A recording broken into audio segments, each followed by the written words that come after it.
Hey guys, thanks for tuning on in. Before we get started, I just want to take a little minute and talk about our free Facebook group called Credit Score Hackers, where you can get answers to your credit questions from experts in the field as well as people in a similar situation. So, thank you guys so much once again for tuning on in, and I hope to see you on the inside.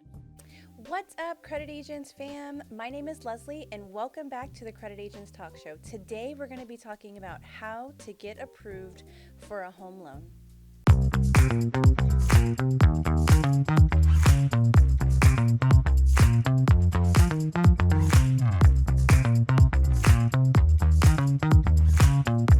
As exciting as it is, whenever you are finally ready to start shopping for a house, let me just pause you and say you definitely want to get with the right lender and not just start shopping at an open house. The reason being is most sellers nowadays are looking for serious inquiries, and that is going to start with your pre-approval letter.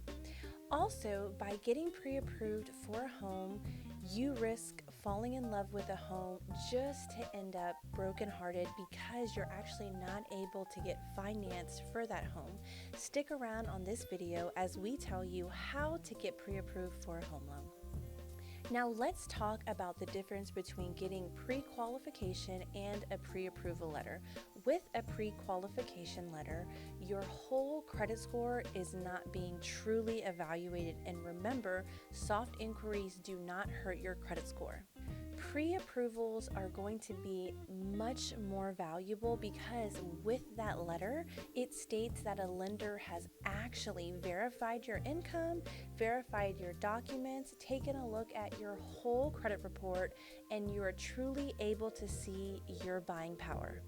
Now with that, your score also drops because your whole credit report is being evaluated, and also typically the amount that you get approved for is good for 60 to 90 days. Pre-approvals provide the potential buyer to actually make an offer on the home that they want to purchase, and funds can become available as soon as the seller accepts the offer. By obtaining your pre-approval letter, this is awesome and a really big step because you can actually sit down with the lender and discuss your loan options and which budget works best for you and your family.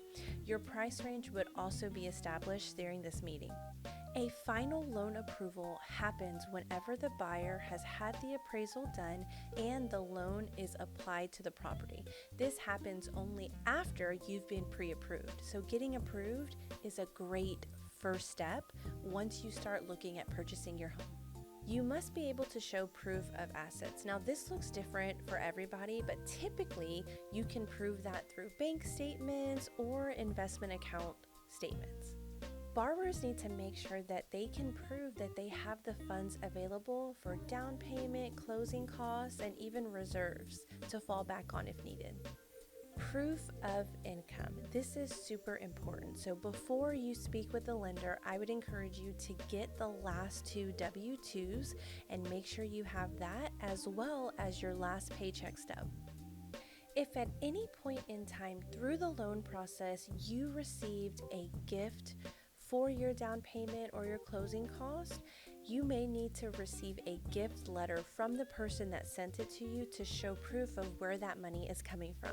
Many mortgage loans might require you to get private mortgage insurance or other type of insurances. The only way to avoid having these things added on to the monthly payment is to put 20% or more down on the purchase of your home. In addition to down payment or insurance expenses, your debt to income ratio is also going to be taken into consideration.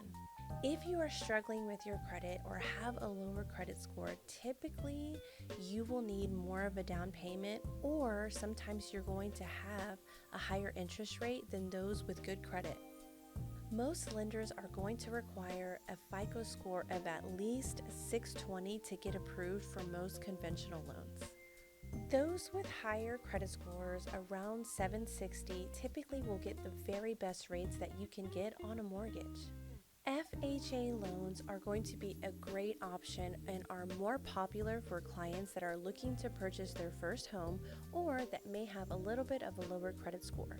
Credit scores minimum on an FHA loan is a 580. Let's talk about what a different credit score can actually do when we break it down to a monthly payment. Say, for example, you take out a home loan of $250,000, but you have a lower credit score, like between 620 and 639. So you're left dealing with an interest rate of 4.65. This would mean that you're paying $1,288 per month, but if you had a score that's 760 between 850, then you would be dealing with an interest rate about 3% and would have a monthly payment of $1,062.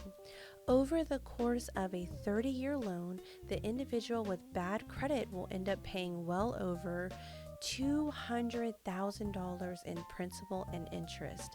The individual with great credit score between 760 and 850 would only end up paying about $100,000 in principal and interest. So, do you see what having a great credit score could do and make a difference in savings in the long run? It's a huge difference. Typically, when trying to get pre-approved, most lenders are going to want to see at least 2 years stability of your workplace. They'll ask to see paycheck stubs, they'll contact your employer, they'll want to verify your salary, among other things. If your employment has recently changed, most lenders are also going to ask for the previous employer's contact information to verify that info. Things can definitely get a little bit more complicated if you're self-employed. You need to be able to produce at least 2 years of your most recent tax returns. They may also ask for additional documents such as stability of the borrower's income, location and nature of the borrower's income, demand for product or service, and financial strength for the business. Let's talk about a few tips to get approved for a mortgage loan. Number 1, the more that you know, the better off that you are. So be aware of your credit score. This is going to be so crucial because a low credit score can definitely just stop the mortgage application dead in its track and you won't be able to continue. So let me just encourage you, you definitely want to know what your score is before you apply. According to the Home Loan Lending Center, a large percentage of lenders require a minimum credit score of 680 and FHA requires a minimum score of at least 620 to be able to purchase a home. Walking into a lender's office or starting the process with a mortgage lender when you have $0 in cash is such a quick way to just get your loan rejected. Mortgage lenders are definitely more cautious as where before you could walk into a lender's office and get pre-approved with nothing down. Now you definitely want to have some down payment and money saved in your account before you start the process. Depending on the type of loan that you're dealing with, you could put as little as 3.5% down or 20%, but you definitely don't want to be stuck paying mortgage insurance throughout the entire life of the loan. Staying out of debt and sticking with your current source of income is going to be crucial because they definitely are going to want to see some stability. Taking a lower paying job or becoming self-employed would mean that lenders would have to reevaluate your buying power to see if you still qualify for the home. Here is a good rule of thumb. Your entire monthly debt, including your mortgage, shouldn't exceed 36% of your gross monthly income. And also, don't forget to pay down your existing debt. You don't have to have all of your accounts at a $0 balance to qualify for a mortgage, but the less you owe, the better. Your debts can influence if you get approved, how much you get approved for, and the terms that you could possibly deal with. Getting pre-approved for a mortgage loan before you start your house shopping is not only financially responsible, but also emotionally responsible. You definitely don't want to just fall in love with a home at an open house and then realize, I can't afford this house.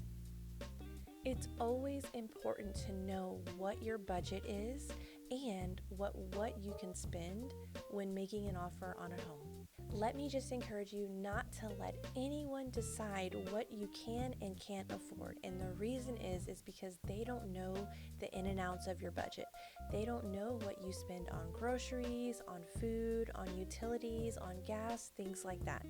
Remember, just because a lender says that you can afford it doesn't mean that it's true.